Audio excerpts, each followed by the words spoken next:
कुर्बान कर दो अपनी सारी ज़िंदगी, कुर्बान कर दो अपनी सारी ज़िंदगी, अपनी माँ के कदमों में यारो। दुनिया में यही एक मोहब्बत है, दुनिया में यही एक मोहब्बत है, जिसमें बेवफ़ाई नहीं मिलती। एक बात हमेशा याद रखना, कोई भी आपकी फ़िक्र करना छोड़ देगा, लेकिन एक जो माँ होती है ना, वो कभी भी आपकी फ़िक्र नहीं छोड़ेगी। अक्सर हम माँ के प्यार और उसकी ममता का महत्व तो समझ नहीं पाते। हमें पैदा करने से लेकर हमारे पालन पोषण, हमारी इच्छा, सहूलियत का ध्यान रखने तक माँ ना जाने क्या कुछ नहीं करती, और हम उसकी हर चीज़ को फॉर ग्रांटेड ले लेते हैं। हमें माँ का अपने बच्चों के प्रति प्रेम दर्शाने के साथ ही बच्चों को सीख भी देती है कि अपने माँ का मान कैसे करें। दोस्तों, आज मैं एक ऐसी कहानी सुनाऊंगा जो आपके दिल को छू लेगी, आपके हृदय के उस पोर को छुएगी, उस गहराई तक जाएगी जो आप कभी नहीं भूल पाएंगे। सोनू को माँ ने सब्जियां लाने को बाजार भेजा था। घर लौटकर उसने किचन में थैला रखा और माँ को आवाज़ देने लगा। माँ उसके छोटे भाई को कमरे में बैठकर होमवर्क करा रही थी। सोनू 12 साल का था और उसका छोटा भाई बंटी 5 साल का। बड़े होने के कारण माँ उससे हर घर के छोटे मोटे काम करवाने लगी थी, जैसे दुकान से सामान लाना, बाजार से सब्जी लाना, बगीचे की साफ़ सफाई करना, अपनी साइकिल धोना, अपना कमरा साफ़ करना और अपने कपड़े तक प्रेस करना। सोनू काम तो करता था, लेकिन उसके मन में हमेशा रहता था कि मुझे इतना काम करना पड़ता है और इसके बदले मुझे कुछ भी नहीं मिलता। आज उसने सोच रखा था इस बारे में कि अपनी माँ से वो बात करेगा और पूछेगा कि मेरे साथ ऐसा क्यों हो रहा है, जबकि मेरे छोटा भाई कुछ भी काम नहीं करता और उसको हमेशा दुलारने में लगी रहती है।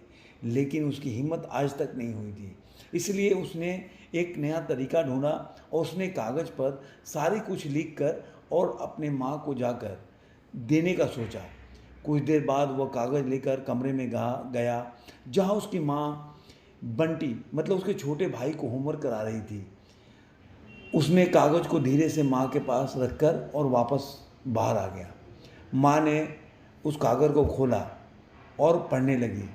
माँ, मैंने इस सप्ताह में जो भी काम किया उसका हिसाब इस कागज़ में लिखा हुआ है। बाजार से सब्जी लाने के 50 रुपये, बगीचे के साफ़ सफाई के 20 रुपये, कपड़े प्रेस करने के 10 रुपये, साइकिल धोने के 5 रुपये, अलमारी सेट करने के 5 रुपये, कुल हिसाब से 90 रुपये। माँ, मुझे इन कामों के जो भी पैसे बने वो पॉकेट मनी के रूप में चाहिए। आखिर कोई भी काम मुफ्त में नहीं किया जाता। आपका बेटा सोनू। माँ बेटे का मैसेज पढ़कर मुस्कुराई, फिर एक कागज़ पर कुछ लिखने लगी। कुछ देर बाद वो आंगन में आई जहाँ झूले पर सोनू बैठा झूल रहा था। माँ ने कागज़ उसके आगे बढ़ा दिया। सोनू ने कागज़ लिया और पढ़ने लगा। कागज़ में लिखा था, बेटा तुमने अपना हिसाब दिया, अब मेरी बारी है, ये मेरा हिसाब है। 9 महीने तुम्हें अपनी कोख में रखा, उसकी कीमत कुछ नहीं। तुम भूखे होते थे तब मैं अपना दूध पिलाने की कीमत कुछ नहीं। तुम छोटे थे, तुम्हारा ख्याल रखने की कीमत कुछ नहीं। कई बार मैं भूखे पेट रहकर भी मैंने तुम्हें खाना खिलाया, उसकी कीमत कुछ भी नहीं। तुम बीमार पड़े, मैं रात रात जाग कर तुम्हारी देख रेख करती थी और सुबह उठकर सारा घर का काम भी करती थी, बिना किसी मुश्किल से, बिना किसी कंप्लेन के। उसकी कीमत क्या है? कुछ भी नहीं।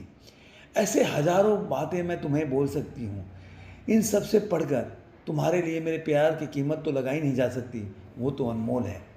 ये पढ़कर सोनू की आंखों में आंसू आने लगा। वो भागकर अपनी माँ के पास गया और लिपट कर बोला कि मम्मी, मेरे से बहुत बड़ी गलती हो गई। मैंने कभी नहीं सोचा था कि आपने इतने तकलीफ़ें सही और मेरे को आज तक कुछ भी नहीं लिखा। इसीलिए कहते हैं माँ का प्यार अनमोल होता है, उसका कोई कीमत नहीं होती। जो भी उसका कीमत लगाने का प्रयास करता है वो दुनिया का सबसे बड़ा गलती करता है। इसीलिए कहते हैं भगवान अगर हर जगह पहुंच नहीं सकता, इसलिए उसने हर जगह माँ बनाया है और माँ को भेजा है। माँ के बिना ज़िंदगी वीरान होती है, तन्हा सफ़र में हर राह सुनसान होती है। ज़िंदगी में माँ का होना भी ज़रूरी है, ज़िंदगी में माँ का होना भी ज़रूरी है, क्योंकि माँ की दुआओं में हर मुश्किल आसान होती है। इसीलिए दोस्तों, समय रहते हुए अपने माँ बाप, अपने पेरेंट्स को प्यार दीजिए, उसको इज़्ज़त दे दिए, क्योंकि एक बार समय निकल जाता है तो केवल आपको पछतावा मिलेगा और कुछ नहीं मिलेगा। Love your mother. Thank you.